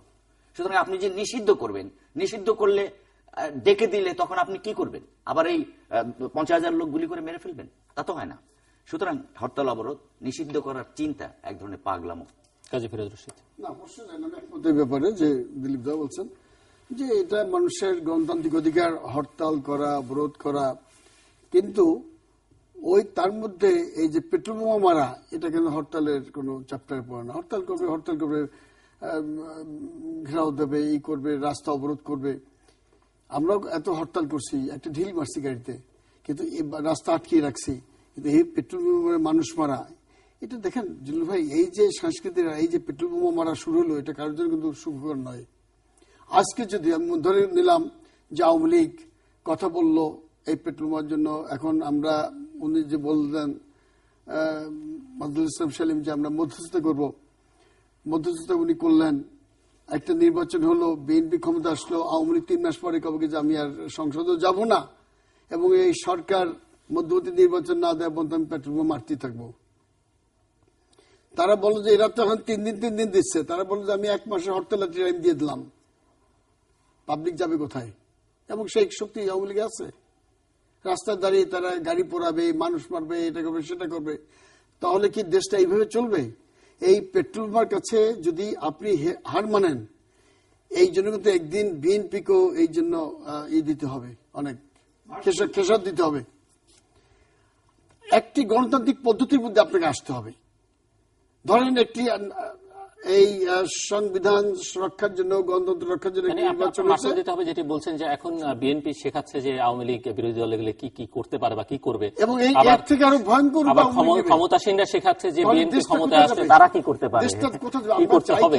যে এই যে ধারাবাহিকতার কথা বলে যে নির্বাচনটা হলো, ঠিক আছে, ওনারা বলছিল যে আমরা নির্বাচন পরে শুরু করবো একটি মিড টার্ম ইলেকশন, 3 বছর পরে হতে পারে, 4 বছর পরে। এটা হইল না, 5 বছরের মধ্যে হইলো, 1 বছর গেছে। এই করতে করতে তো আরো 4টে বছর যেত। পেট্রোল বোমা মারা যে শুরু করে দিলেন, এইটা তো একটা ভালো নজর হলো না। এখান থেকে সরে আসতে হবে, স্টেটমেন্ট দিতে হবে। উনি যেটা বলছেন আমি একমত, যে বিএনপিকে স্টেটমেন্ট দিতে হবে, যারা পেট্রোল বোমা মারতেছে দেশের শত্রু, জনগণের শত্রু। বিএনপিকে বলতে হবে যে আপনারা দেশপ্রেমিক, এদেরকে ধরিয়ে দেবেন। আমরা এই আন্দোলনের সাথে সম্পৃক্ত না, আমরা হরতাল করতেছি, অবরোধ করতেছি, পেট্রোল বোমা মারার সাথে আমরা এক নই। যারা মারতেছে তারা দেশের শত্রু, তাদের ধরাই দেন। এটা বিএনপি স্টেটমেন্ট দিক, আমরা অভিনন্দন জানাবো, তাদের সাথে আলোচনা শুরু করবো। স্টেটমেন্ট দিয়েছে, কালকেও দিক একটা বড় অ্যাড দিয়ে দিক, এতগুলো মানুষ মারা যাচ্ছে। না, আমি মনে করি যে বিএনপির বা অন্য যে কোনো দলের আন্দোলন করার অধিকার আছে, এবং আন্দোলনের ভিতরে সবার সমাবেশ, মিছিল, হরতাল, অবরোধ সবই এটার ভিতরে ইনক্লুডেড। আইনের ভিতরেই এই অধিকারগুলো কিন্তু স্বীকৃত। পুলিশ আমাকে একবার মিছিলে বাধা দিল যে আপনার পারমিশন কোথায়। তা আমি আমাদের সংবিধান বের করলাম, বের করে বললাম যে দেখেন এই ধারায় লেখা আছে, আমার পারমিশন এটা 71 সালে রক্ত দিয়ে আমরা অর্জন করে আনছি। কথাটা হালকা কথা না, এটার ভেতরে গভীর তাৎপর্য আছে। কিন্তু আন্দোলন করার অধিকার থাকা মানে পেট্রোল বোমা মারার অধিকার, এইটা কিন্তু বিএনপির নাই। ঠিক একইভাবে উল্টা দিকে আমি বলতে চাই, আওয়ামী লীগের বা সরকারের এই অধিকার আছে যে পেট্রোল বোমা যারা নিক্ষেপ করে তাদেরকে অ্যারেস্ট করার, কিন্তু আন্দোলনের বিরুদ্ধে প্রতিরোধ গড়ে তোলার কোন অধিকার সরকারের থাকতে পারে না। আরেকটা কথা বলতে চাই, গণতন্ত্র যদি বিপদে পড়ে তার সবচেয়ে শ্রেষ্ঠ দাওয়াই হলো আরো কম গণতন্ত্র না, আরো বেশি গণতন্ত্র দাও। এইটা হলো ইতিহাসের শিক্ষা। আপনি দেখবেন পেট্রোল বোমা এখন বোমা বাণিজ্যে পরিণত হয়েছে, আউটসোর্সিং এটা বলা হয়। এটা বিরাট একটা বাণিজ্যিক কার্যক্রম চলছে। এগুলো কিছু কিছু খবরও পত্রিকায় বের হয়েছে, এবং পত্রিকায় কি আপনারা দেখেন নাই যে ঢাকা শহর সহ সারা বাংলাদেশে কারা পেট্রোল বোমা বানায় সেই তালিকা প্রকাশ হয়ে গেছে, তারপরেও তাদেরকে অ্যারেস্ট করতে পারছে না। এদিকে হুকুমের আসামি বলে রাজনৈতিক প্রতিহিংসা চরিতার্থ করার জন্য এটা চেষ্টা করছে। এবং এই বক্তব্য যে আপনারা অবরোধ হরতাল তুলে নেন তাহলে পরে পেট্রোল বোমা বন্ধ হয়ে যাবে, it is a wrong approach বলে আমি মনে করি। পেট্রোল বোমা যারা নিক্ষেপ করে সেইটাকে বন্ধ করার জন্য সরকার এবং সমস্ত রাজনৈতিক দলের যৌথ একটা সিদ্ধান্ত এবং করা উচিত, এবং সেটা on the basis of the assurance of the government যে গণতান্ত্রিক অধিকারের উপরে কোনো হস্তক্ষেপ করা হবে না, এবং আমরা আরো বেশি গণতন্ত্রের ভেতরে যাব। কিন্তু আমি আগেই বলেছি যে সমস্যা একমাত্রিক না, বহুমাত্রিক, এবং এইটার উৎস এখানে বলা হয়েছে যে নির্বাচন একটা সকলের অংশগ্রহণ ভিত্তিক নির্বাচন, অবশ্যই সেটা একটা ইম্পর্টেন্ট পলিটিক্যাল ইস্যু। এবং অবাধ নিরপেক্ষ নির্বাচনের জন্য কি দরকার? তত্ত্বাবধায়ক সরকার নিয়ে কেন হইচই করে আমি এটা বুঝতে পারছি না। আসল সমস্যা তো অন্য কানে, টাকার খেলা, পেশি শক্তি, প্রশাসনিক কারসাজি, সাম্প্রদায়িক প্রচারণা, এইগুলো হলো রিয়েল ডেঞ্জার। এবং সেইখানে ইলেকট্রাল সিস্টেমকে আমূল পরিবর্তন করে প্রপোর্শনাল রিপ্রেজেন্টেশন সিস্টেম ইত্যাদি এই ধারায় আমাদের ভাবতে হবে এবং সেইগুলো নিয়ে অবিলম্বে আলোচনা শুরু করা প্রয়োজন, সিরিয়াস ডিসকাশন। এবং একজন আরেকজনের বিরুদ্ধে যেই ভাষায় বিষোদ্গার করছে পরিস্থিতিকে কিন্তু আরো তিক্ত করে তুলছে। ওর জন্য সমস্ত একটা জাতীয় সংলাপের প্রয়োজন বলে আমি মনে করি। এবং সেটা খালি আওয়ামী লীগ বিএনপির সংলাপ না, এটা সমস্ত জাতি। কিন্তু সেইখানে জামাতে ইসলাম থাকতে পারবে না। এবং ফিরোজ ভাই মাইন্ড না করলে এই স্বৈরাচারী এরশাদ আমরা বলে থাকি, যাদেরকে আমরা রক্ত দিয়ে পরাজিত করেছি, তাদের কোন স্থান এখানে থাকবে না। আমাদের সাইডে দেন না আপনারা, জামাতকেও ছাড়েন আমাদেরও ছাড়েন, এই কিছু করেন, আমিও তো কিছু মনে করেন না। এই রাজাকারের শুনেছে আবার যদি এক হয়ে যায় আপনাদের অবস্থাটা কি হবে? না না, কিচ্ছু হবে না, কিচ্ছু হবে না, এগুলো ফেস করে আসছি আমরা। আপনি তখন ওই দিক থেকে এই দিকে চলে আসলেন, আপনি ছাত্রলীগের নেতা ছিলেন না, ছিলাম, জগন্নাথ কলেজের ভিতরে ছিলেন না, একসঙ্গে আমরা হরতাল করছি না এইখানের সময়, পকেটে আমরা একেবারে শেষ প্রান্তে প্রত্যেকের জন্য 2 মিনিট করে সময়, যে আশু সমাধানও দরকার। আবার যেটি আমি আসছি মিস্টার সেলিম যেমনটা বলছেন যে এটি একটা দীর্ঘমেয়াদে বা একটা মোটামুটি স্থায়ী সমাধান দরকার, মধ্যমেয়াদে কিছু পদক্ষেপ হয়তো মধ্যমেয়াদের জন্য নেওয়া দরকার। তো সংকটের সমাধান কিভাবে হতে পারে, আর দ্বিতীয়ত হচ্ছে যদি সমাধানের দিকে না যাওয়া যায় তাহলে আসলে বাংলাদেশ কোথায় যাচ্ছে, কোথায় গিয়ে এর শেষ হতে পারে বলে আপনারা মনে করেন? মনে হয় মিস্টার দিলীপ বড়ুয়া আপনি শুরু করেন, 2 মিনিট। প্রথমত হচ্ছে যে গণতান্ত্রিক আন্দোলনের সুযোগ নিয়ে জামাত ইসলাম একটা দৈত্য হিসাবে আবির্ভূত হচ্ছে। কাজে বিএনপির উচিত জামাতের সাথে তার সম্পর্ক ছেদ হচ্ছে। এরা গণতান্ত্রিক শক্তি নয়, এরা অপশক্তি, এরা গণতান্ত্রিক অপশক্তি। এই অপশক্তির সাথে বিএনপির সম্পর্ক ছেদের মধ্য দিয়ে গণতান্ত্রিক প্রক্রিয়ার ভিতর দিয়ে যদি আমরা অগ্রসর হই, এবং তখন সরকারও বিবেচনা করবে যে এটাকে কিভাবে অগ্রসর করে নিয়ে যায়। তখন যেহেতু আমরা নির্বাচনের মাধ্যমে ক্ষমতা হস্তান্তরে বিশ্বাসী, বিএনপি তো নির্বাচন ছাড়া অন্যভাবে ক্ষমতা দিতে পারবে না, বা অন্যভাবে ক্ষেত্র তৈরি করলেও বিএনপি বেনিফিশিয়ারিজ হবে না, আদার ফোর্সেস বেনিফিশিয়ারিজ হবে।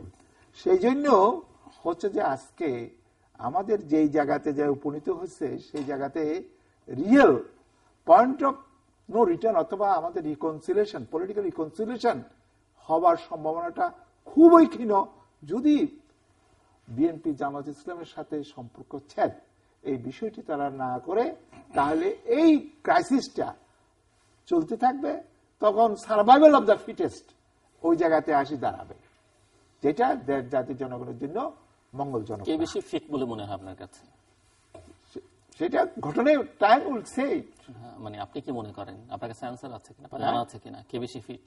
না, সেটা হলো ঘটনায় প্রমাণ করবে, ঘটনাই প্রমাণ করবে।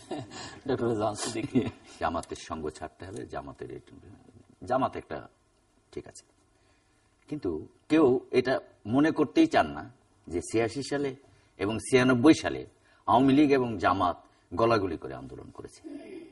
এরশাদের ইলেকশনের সময় সেখানে করেছে গলাগলি, আর 96 সালে বিএনপির বিরুদ্ধে তত্ত্বাবধায়ক সরকারের জন্য যে আন্দোলন, সে আন্দোলন একেবারে গলাগলি করে করেছে। কই তখন জামাত যুদ্ধাপরাধী ছিল না, তখন জামাত বিস্ফোরা ছিল না, তখন জামাত দুষ্ট খত ছিল না।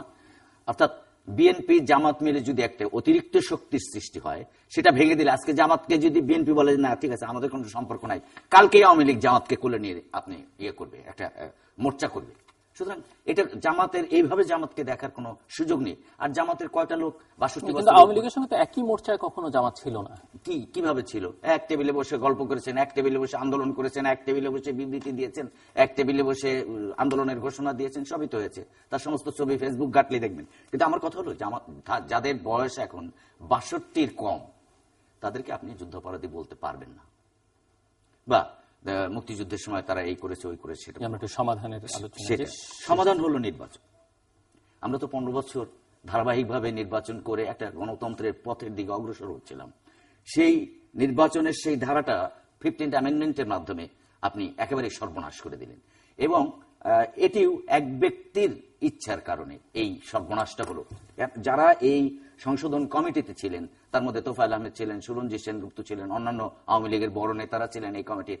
একজনও বলেনি যে এই জিনিসটা বাতিল করা উচিত, যেটা বদুল আলম মজুমদার তার আর্টিকেলে উল্লেখ করেছেন। সুতরাং সেটা কিন্তু এক ব্যক্তির খেয়ালে জিনিসটা বাতিল হয়ে গেল, সংকটের শুরু সেখান থেকে হলো এবং সমাধানও সেখানে আপনি দেখতে পাচ্ছেন। মিস্টার কাজী ফিরোজ রশিদ, আসলে জিলু ভাই, মানুষ তো এখন আর টক শো শুনতে চায় না। মানুষ চায় কি, যে ঠিক এই মুহূর্ত থেকে এই হানাহানি, মারামারি, এই পেট্রোল বোমা মেরে মানুষ মারে বন্ধ, এইটা যদি উঠে যায়, আর একটি পেট্রোল বোমা মারা হবে না, একটি মানুষও মারা যাবে না, তাহলে কিন্তু মানুষ সব থেকে বেশি উৎফুল্ল হবে। আপনার আমার কাছে কোনো দলের কাছে মানুষ ব্যক্তিগতভাবে খানা চায় না, খেটে খাওয়া মানুষ, কিন্তু তারা এখন ঘর থেকে বেরোতে পারছে না। বাসে উঠলে পেট্রোল বোমা আঘাতে মারা যাচ্ছে। এখন দেখেন না, এটা আমি বলতেছি ক্রস ফায়ার সরকার কিভাবে করবে। একজনের পেট্রোল বোমে মানুষ মারতেছে, তার তো সেই অধিকার নেই। আইন শৃঙ্খলা বাহিনীর দায়িত্ব হচ্ছে মানুষের জান মালের নিরাপত্তা দেওয়া। নিষেধ যদি না শুনে, নিষেধ যদি না শুনে তাহলে ক্রস ফায়ার না, তাহলে ঠিক গুলি করবে। গুলি আমাদের সময় হয়েছে, 62 গুলি হয়েছে, 67 হয়েছে, 69 হয়েছে, গুলি তো সবসময় হয়েছে। এখন আমি বলি যে দুইটি দল আজকে একে অপরের বিরুদ্ধে শুধু দোষারোপ করছে, ব্লেম গেম চলতেছে। এরা বলতেছে তোমার দোষ, তুমি আমাকে রাজনৈতিক কর্মকাণ্ড করতে দাও না, দিয়ে আমি এই কাজ করতেছি। আরেকজন বলছে তোমার দোষ, তুমি জামাত ছাড়ো, অমুক তমুক ইত্যাদি। এই ব্লেম গেমে কাজ হবে না।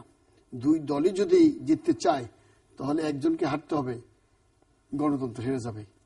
আর যদি গণতন্ত্র হেরে যায়, এইটা কারোর জন্য সুখকর কোনো অবস্থা দাঁড়াবে না, কারোর জন্য সুবিধা হবে না। পরিষ্কার হলো না, একজনকে হারতে হবে, একজনকে হারলে গণতন্ত্র হারবে কেন? আপনি দুইজনে যদি জিততে চান, এই অবস্থায় দুইজন জিততে গেলে কি হবে? হানাহানি, মারামারি হবে। বিএনপি বলবে যে আমি এই বোমা বাইরেই জিততে চাই, একসময় সরকার আমার কাছে আসবে যে ঠিক আছে তুমি যেভাবে চাও নির্বাচন কবে ক্ষমতা যাওয়া বলো, আমি ক্ষমতা দিয়ে যাই। এটা তো এরশাদ না যে আওয়ামী লীগ গভর্নমেন্ট যে বলার সাথে আমরা ছেড়ে দেবো। আমরা একদিন আগেও বলছি যে আমরা কি কাগজ উড়াই দেবো ক্ষমতা, একদিনে বলার সঙ্গে ছাড়েনি। আপনারা তো 9 বছর ছিলেন, আমাদের এইভাবে মানুষও মারা হয় নাই। জি, সেই জন্য আমি বলতে চাই যে যদি দুইটি দলই জিততে চায়, এই হানাহানি চলে, যে তার অর্থ আমি ওইভাবে বলছি যে কেউ হারবে না, তাহলে তো গণতন্ত্র হয়ে যাবে। না, আমি মনে করি যে জামাত প্রসঙ্গে যে ব্যাপারটা, এইটাকে এড়িয়ে গিয়ে কোনো সমাধান হবে না। ওর জন্য যে সমস্যাটা বলা হয়েছে যে এরা জোট থেকে বের করে দিলে আওয়ামী লীগ নিয়ে নিবে, আবার আওয়ামী লীগ বলছে যে আমরা যদি নিষিদ্ধ করি তাহলে তো সব যে বিএনপিতে ঢুকবে। ওর জন্য এইখানেও আমার ফর্মুলা হলো যে একসঙ্গে একই মুহূর্তে দুইটা কাজ একসঙ্গে করতে হবে। বিএনপি জামাতকে তালাক দেবে এবং সরকার জামাতে ইসলামকে নিষিদ্ধ করার ব্যবস্থা গ্রহণ করতে হবে ক্যাটাগরিক্যালি, এটা ঝুলিয়ে রাখলে চলবে না। সেকেন্ড পয়েন্ট হলো, আমাদের দেশের রাজনীতির একটা মৌলিক সমস্যা হলো নীতি আদর্শের প্রতিদ্বন্দ্বীর চেয়ে ক্ষমতার প্রতিদ্বন্দ্বীকে অধিকতর শত্রু মনে করে, এবং এই কারণে আজকে কোথায় গিয়ে প্রধান আঘাত হানতে হবে এইটা রং সাইডে চলে যাচ্ছে। Attack Jamaat, neutralise or manipulate with BNP, এইটা না করে অ্যাটাক বিএনপি, ম্যানিপুলেট উইথ জামাত, এই প্রক্রিয়া দেশকে ধ্বংস করে দিচ্ছে। লাস্ট আমি বলতে চাই, দীর্ঘমেয়াদী সমাধানে আমি যাচ্ছি না, ইমিডিয়েট প্রত্যেকটা মানুষ বলছে যে এখন আগুন থামান। ওই গল্পটা বলতে চাই, একই সন্তান, দুইজন মহিলা বলছে যে আমার সন্তান, চুলাচুলি, কিছুতেই সংঘর্ষ দূর হয় না, কাজীর কাছে নিয়ে গেল, কাজীও সমাধান করতে পারলো না, তখন বললো যে তলোয়ার আনো, 2 টুকরা করে দাও। তখন একজন মহিলা বলল যে আমার দাবি আমি প্রত্যাহার করে নিলাম, তবুও ছেলেটা বাঁচুক।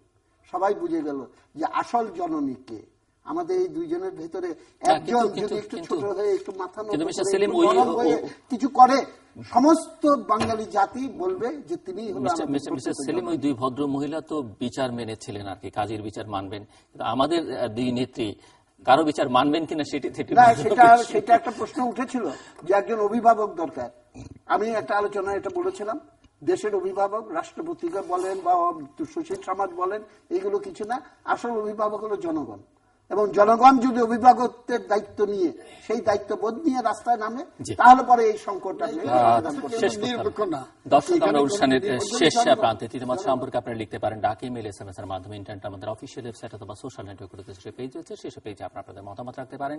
আর আপনাদের মতামত আমাদের অনুষ্ঠান তৃতীয় মাত্রায় আপনি দেখতে পাবেন প্রতি বৃহস্পতিবার এবং শুক্রবার বাংলাদেশ আমরা দুটোই, বুধবার দুপুর 11:30 এবং শুক্রবার দুপুর 1:05 মিনিটে দেখবার আমন্ত্রণ রইল। Doctor Rizwan Siddiqui, mister Mujahidul Islam Selim, mister Dilip, mister কাজী ফিরোজ রশিদ, অসংখ্য ধন্যবাদ আপনাদের 4 জন। করবেন কি। দর্শক মণ্ডলী, তিনজন অভিজ্ঞ রাজনীতিক এবং একজন সাংবাদিক সম্পাদক কথা বলছিলেন এবং সংকটের দীর্ঘমেয়াদের সমাধান, মধ্যমেয়াদের সমাধানের চাইতে ওনারা চারজনই এই বিষয়ে একমত যে এটির একটি আশু সমাধান জরুরি। আশু সমাধান কিভাবে হতে পারে, এটিকে ওনারা মোটামুটিভাবে একটি রাজনৈতিক সংকট হিসেবে বিবেচনা করছেন, যেভাবে যে যার অবস্থান থেকে একজন মুক্তিযুদ্ধের পক্ষের শক্তি বিপক্ষের শক্তি হিসেবে দেখছেন, একজন রুগ্ন রাজনীতিকে সমস্যা হিসেবে দেখছেন, এভাবে ওনারা দেখবার চেষ্টা করেছেন। কিন্তু মূল সমস্যা হিসেবে যেটি সবার আলোচনা থেকে বেরিয়ে এসছে সেটি হচ্ছে যে প্রধান সমস্যা হচ্ছে ক্ষমতা থাকা এবং ক্ষমতায় যাওয়ার সমস্যা। অর্থাৎ আমাদের রাজনৈতিক দলগুলো, রাজনৈতিক নেতাদের মনস্তত্ব হচ্ছে যে টিকতে হলে, বাঁচতে হলে এবং ভোগ করতে হলে ক্ষমতায় থাকতে হবে কিংবা ক্ষমতায় যেতে হবে, এবং এটি প্রধান ইস্যু। যদিও এই উত্তাপের মধ্যে সেই বিষয়ে বিস্তারিত আলোচনায় না গিয়ে আমরা এটিকে এভাবে টানতে পারি যে ক্ষমতা হস্তান্তরের প্রক্রিয়া একটা সুরাহা বা সমাধান খোঁজা দরকার। কিভাবে ক্ষমতা হস্তান্তর হবে বাংলাদেশে আগামী দিনে, সেই বিষয়টি সমঝোতা খুবই জরুরি। রুগ্ন রাজনীতি এটি অত্যন্ত গুরুত্বপূর্ণ একটি বিষয়। বাংলাদেশের রাজনীতির সমস্যা, রাজনীতিবিদদের মনস্তত্ত্ব, যে নেতিবাচক রাজনীতি তারা চর্চা করছেন, সেটি একটি বড় সমস্যা এবং এই সমস্যাগুলোর মধ্যে খানিকটা জড়িয়ে আছে যুদ্ধাপরাধীদের বিচারের প্রসঙ্গ, অর্থাৎ জামাতের অস্তিত্বের প্রশ্ন। সমাধান প্রশাসনিকভাবে খুঁজতে গিয়ে ওনারা মনে করেন যে হ্যাঁ, অপরাধ যারা করছেন, পেট্রোল বোমা যারা মারছেন, তাদের আইনের আওতায় এনে বিচার করা প্রয়োজন এবং যেহেতু যারা আন্দোলনের, অবরোধের, হরতালের ঘোষণা দিয়েছেন তারা বলছেন যে এর দায় তাদের নেই, এটি তারা করছেন না। এমনকি জেনারেল মাহবুবের প্রসঙ্গে এখানে আলোচনা এসেছে, তিনি বার্লিনে গিয়েছিলেন, সেখানে গিয়ে তিনি বলেছিলেন যে যারা এই কাজগুলো করছে তাদের দ্রুত গ্রেফতার করে আইনের আওতায় আনা দরকার, আইনের আওতায় নিয়ে কঠোর শাস্তি বিধান করা দরকার। যদিও এরপরে আর তার বার্লিনে যাওয়ার কোনো সুযোগ তৈরি হয়নি বা তৈরি করা যায়নি। সো প্রশাসনিকভাবে এই সমস্যার সমাধান বা আইনশৃঙ্খলা রক্ষাকারী বাহিনী নিশ্চয়ই এটিকে দমন করবে, কিন্তু একই সঙ্গে আমার অতিথিরাই স্মরণ করে দিয়েছেন এটি কোনো বিচার বহির্ভূত হত্যাকাণ্ডের মধ্য দিয়ে এই সমস্যার সমাধান করা যাবে না। আর অবরোধ, হরতালের মতো এই ধরনের রাজনৈতিক কর্মসূচিকে বন্ধ করবার মধ্য দিয়ে কোনো সমাধান নেই, সে কথা চারজন অতিথি আমার একমত পোষণ করেছেন। তারা বিভিন্ন প্রান্তে অবস্থান করছেন। একজন একটি পত্রিকার সম্পাদনা করছেন, একজন আওয়ামী জোট বা বিএনপি জোটের সঙ্গে নেই, অন্যজন আধা সরকারে আছেন, আবার খানিকটা সরকারের বাইরেও আছেন, এবং আরেকজন তো সরকারের মন্ত্রিত্ব করেছেন এবং ক্ষমতাসীন জোটের সঙ্গেই আছেন। কাজেই একথা নিশ্চিত করে বলা যায় যে সংলাপ সমঝোতার মধ্যেই আসলে সমাধান খুঁজতে হবে এবং সেটি হয়তো আগামী দিনের রাজনীতির জন্য খুব একটা কল্যাণকর হবে সেরকম গ্যারান্টি কেউ দিতে পারে না, তবে মানুষের আশু স্বস্তি সেখানে রয়েছে। আর সেটি যদি না করা যায় তাহলে গণতন্ত্র আবারও বিপদে পড়বে এবং সেই বিপদ থেকে যারা এই বিপদমান দুটো পক্ষ আছেন তারা নিজেদেরকে যে রক্ষা করতে পারবেন সেটিও কিন্তু মনে হয় না। দর্শক, আমাদের সঙ্গে থাকবার জন্য অসংখ্য ধন্যবাদ। আপনাদের সবার জন্য শুভকামনা।